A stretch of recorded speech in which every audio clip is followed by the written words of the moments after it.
श्रीशुक उवाच नन्दस्त्वात्मज उत्पन्ने जाताल्लादो महामनाः आहूय विप्रान् वेदज्ञान् स्नातः शुचिरलङ्कृतः।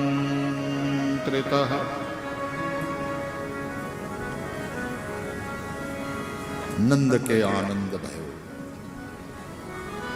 भगवान का प्रागट्य हुआ मथुरा में और उत्सव हुआ गोकुल में।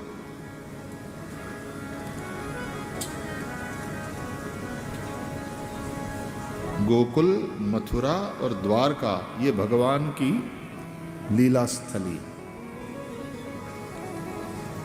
गोकुल यानी व्रज, मथुरा, द्वारका।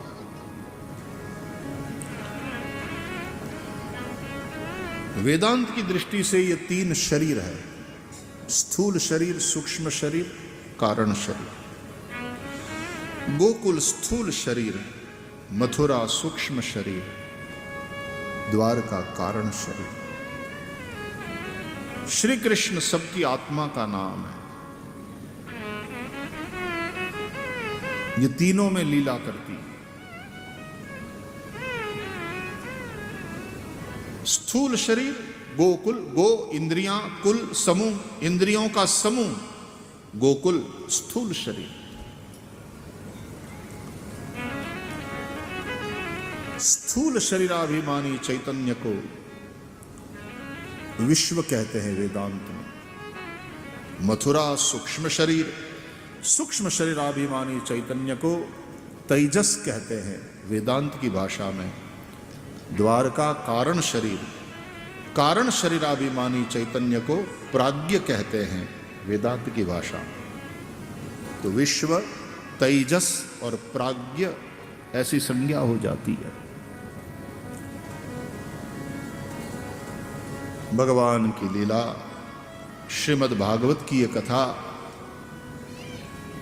वेदांत के ज्ञान से भरपूर है। वेदांत भरा पड़ा है।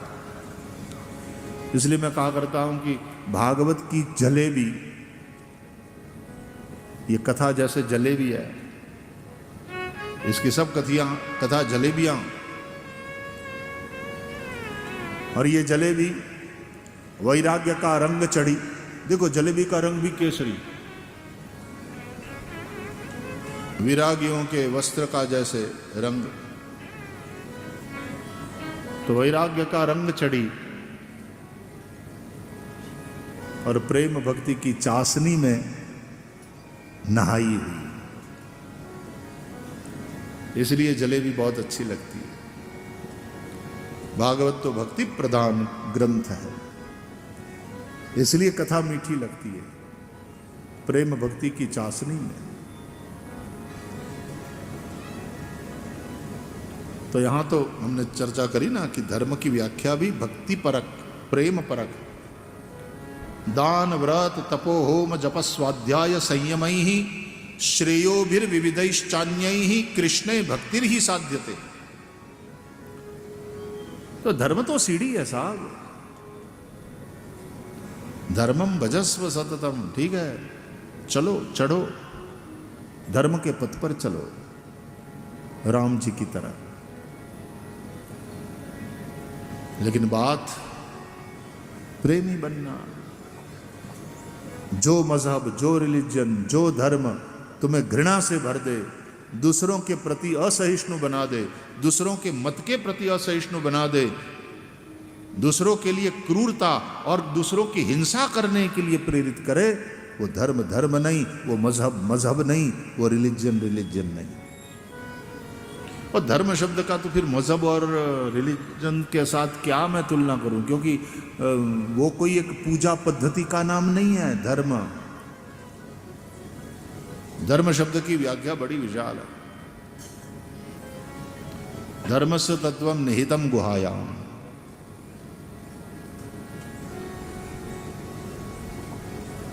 तो कुल मिला के प्रेम परक। अब मीमांसकों से पूछोगे तो या तो अभ्युदय निश्रेयस सिद्धि स धर्म, ऐसा कहेंगे। जिससे यह लोक में तुम्हारा अभ्युदय हो और परलोक में तुम्हारा कल्याण हो, वो धर्म है। लेकिन श्रीमद् भागवत में धर्म की व्याख्या प्रेम परक है।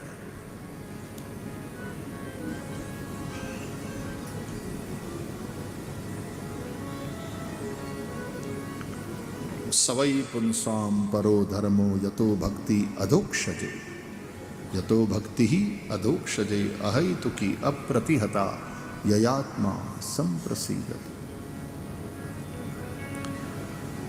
तो वसुदेव और देवकी के द्वारा भगवान सूक्ष्म शरीर मथुरा में प्रकट हुए। वसुदेव कौन है? सूक्ष्म शरीर में रहने वाला मन। देवकी कौन है? सूक्ष्म शरीरांतर्गत जो बुद्धि है, मन बुद्धि चित्त अहंकार, ये अंतःकरण चतुष्ट है। You are not only this physical gross body, you are much more than that. You have your emotions, you have your own thought process, you have memories, अच्छी या बुरी, लेकिन वो स्मृतियां हैं तुम्हारे भीतर। डेटा संग्रहित हुआ है, वो चित्त है। You have your own ego, ये अहंकार है, सेल्फ कॉन्शियसनेस, अपने होने का एहसास। So you are not this physical gross body only, तुम उससे कुछ बढ़कर के हो। इसलिए स्थूल शरीर, सूक्ष्म शरीर मथुरा। इसलिए मन रूपी वसुदेव मथुरा में रहते हैं, बुद्धि रूपी देवकी मथुरा में रहती है, अहंकार रूपी कंस देहाभिमान मथुरा में रहता है। और वहां चित्त के अधिष्ठाता देव भगवान नारायण प्रकट होते हैं वसुदेव देवकी से। लेकिन वसुदेव साधारण नहीं मन नहीं है, वसुदेव विशुद्ध मन का नाम है। सत्वम विशुद्धम वसुदेव शब्दितम, भागवत में ही ये लिखा है। विशुद्ध सत्व का नाम है वसुदेव, यानी विशुद्ध मन। बुद्धि तो सबके पास है, लेकिन देवकी का अर्थ है देवमयी बुद्धि। देवमयी बुद्धि तब होती है जब सत्संग करोगे, नित्य सत्संग करोगे। तुम क्या सुनते हो, तुम क्या देखते हो?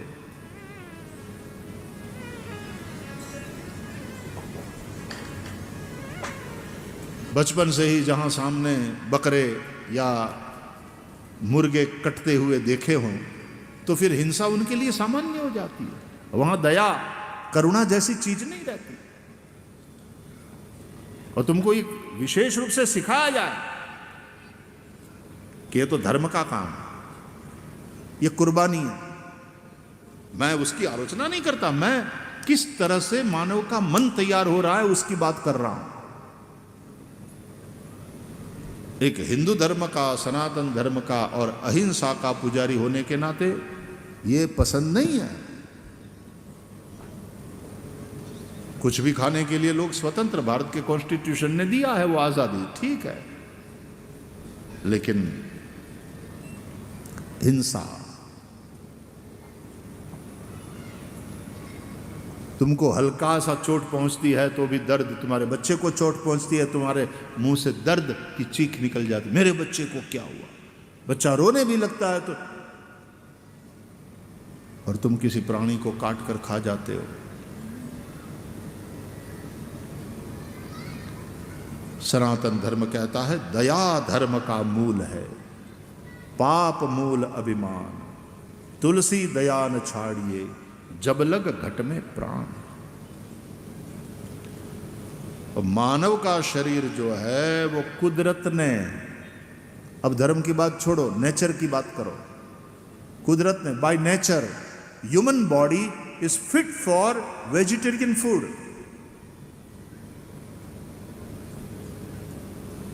पेट्रोल की गाड़ी में डीजल भरोगे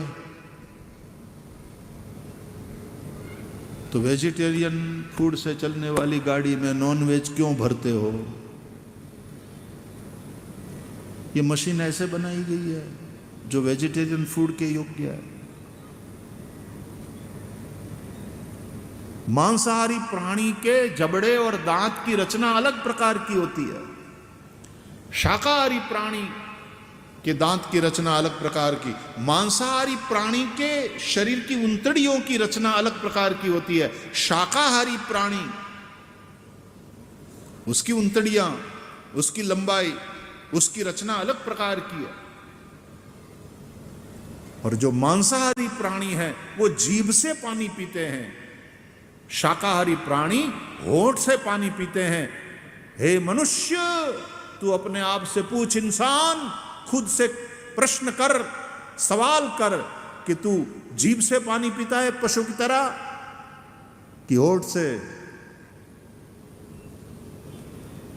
जीभ से पानी पीने वाले शेर है, कुत्ता है, बिल्ली है, वो सब मांसाहारी।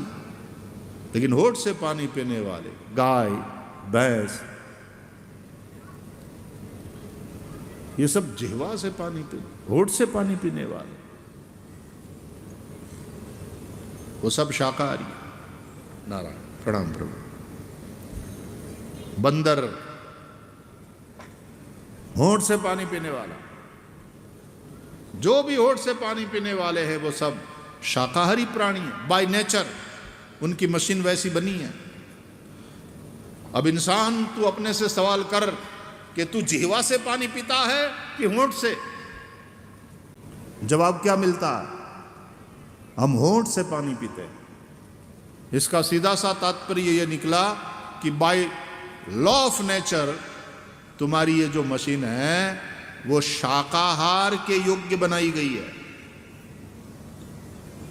दूसरे सारे प्राणी नेचर के उस नियम का पालन करते हुए रहते हैं, और मनुष्य नाम का बेवकूफ प्राणी कुदरत के नियमों का उल्लंघन करके जीता है। जो शाकाहार के लिए बनी है मशीन, उसमें मांसाहार, नॉन वेज डालता है। इसलिए अमुक प्रकार के रोग उनको होने की संभावना बढ़ती है। बीच में मैड काऊ और दूसरा कौन सा रोग निकला था, और कितने मुर्गों को मार डाला, बर्ड फ्लू।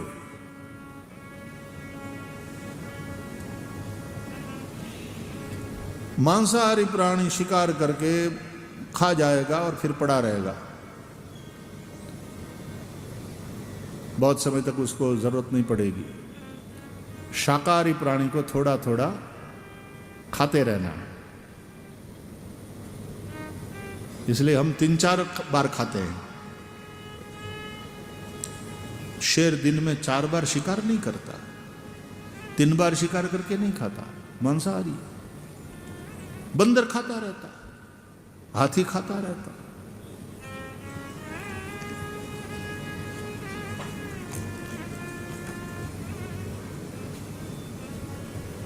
शाकाहार। और धर्म को छोड़ो, मजहबी बात को छोड़ो, if you have respect for the life, तुम वेजिटेरियन बनोगे। जीवन का यदि तुम आदर करते हो, अपने जीवन का भी औरों के जीवन का भी, तो तुम्हारे धर्म ग्रंथ तुम्हें अहिंसा की ओर प्रेरित करेंगे। यदि कोई मुझे सवाल पूछे कि क्या हिंदू पुराने जमाने में और पुराने जमाने में क्या आज भी मांसाहारी नहीं है? मांसाहार का प्रयोग नहीं होता था हिंदुओं में? आज भी नहीं बलि जाती दी जाती क्या मंदिरों में?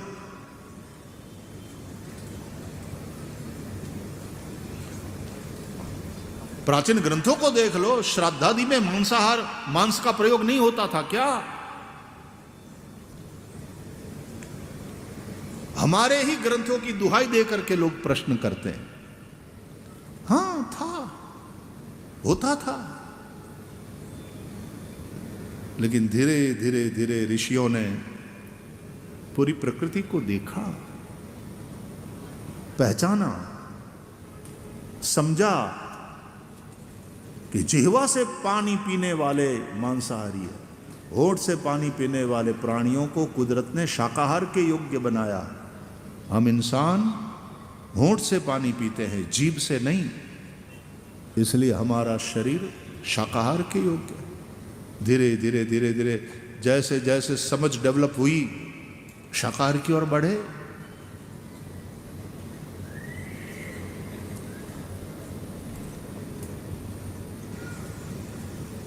भागवतकार तो कहते हैं, भागवत धर्म इतना दया करुणा से भरा, दृष्टिपूतम न्यसेत पादम, तुम्हारे पग के नीचे कीड़े मंकोड़े कुचल कर मर न जाए, देख कर चलो।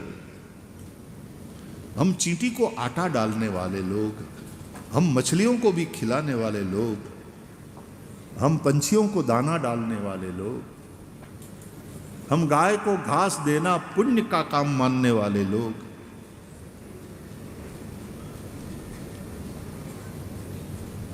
दया जिस धर्म में नहीं है वो धर्म धर्म नहीं है। दया धर्म का मूल है। पाप मूल अभिमान, तुलसी दया न छाड़िए, जब लग घट में प्राण। अपनी संतान को कटते देखो, अरे रोते नहीं देख सकते तुम?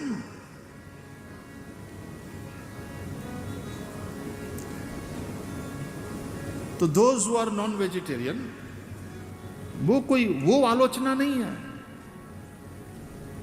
तुमको आजादी है, कम से कम कानून ने तो तुमको आजादी दिया ही है।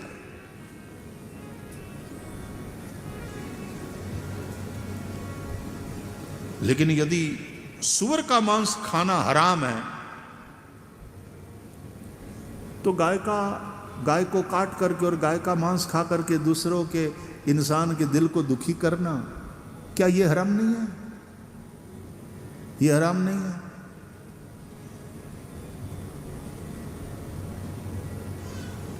ये नहीं होना चाहिए हराम। यदि नहीं है तो नहीं होना चाहिए।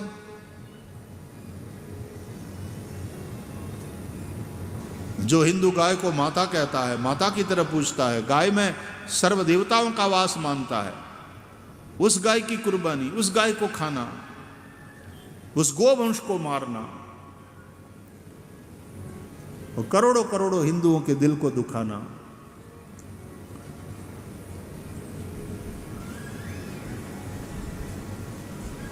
क्या तुम्हारे पास खाने को और कुछ नहीं है?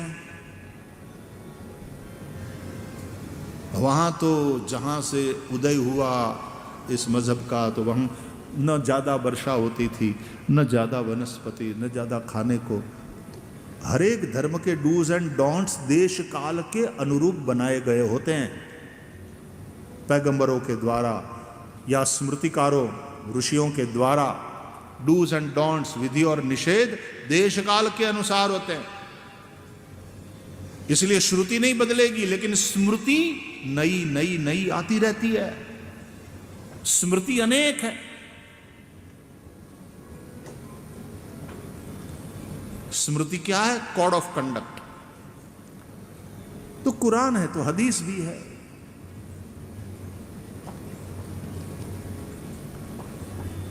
देश काल के अनुसार उसमें परिवर्तन के लिए तुम अपने आप को तैयार रखो, तो वो धर्म जागृत है। वो धर्म जागृत है, नहीं तो जड़ हो जाएगा।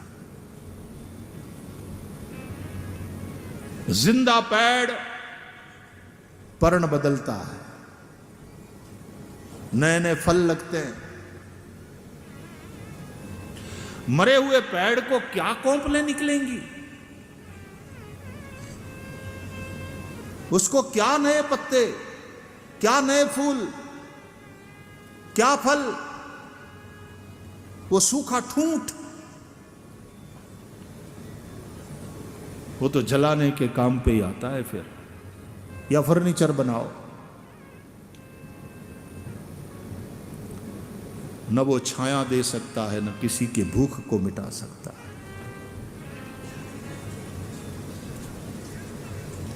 सनातन का ये वृक्ष युगों बीते अभी भी उतना ही ताजा है, हरा भरा है, क्योंकि नए नए पत्ते, नए नए फूल, फल लगते रहते हैं। ये छाया भी देता है, ये पोषण भी देता है, ये नास्ति मूलम अनौषधम के अनुसार तुम्हारे रोगों को दूर करने के लिए औषधि भी बनता है, तुम्हारा आश्रय भी बनता है।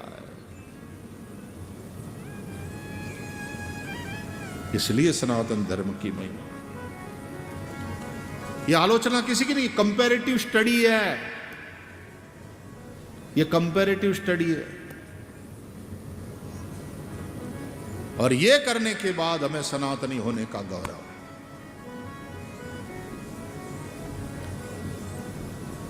तो बच्चे जो सतत देखते हैं, सतत सुनते हैं, तद अनुसार उनका जो सूक्ष्म शरीर है, उसका मन, उसकी बुद्धि प्रभावित होते हैं।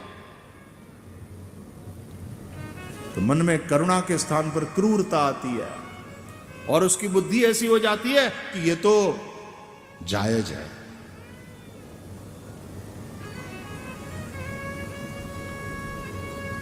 यह तो पुण्य का काम है।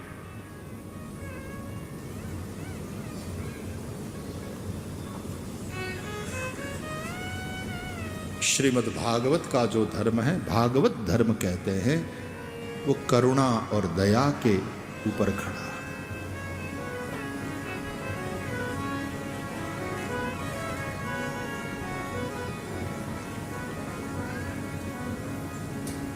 तो सत्संग के सातत्य से तुम्हारी बुद्धि देवमयी बनेगी, वो देव की है। और सत्कर्म के सातत्य से तुम्हारा मन शुद्ध होगा, वो वसुदेव है। मन बुद्धि का अत्यंत महत्व है। इसलिए भगवान ने भी कहा भगवत गीता में, मय्येव मन आधत्स्व मयि बुद्धिम निवेशय।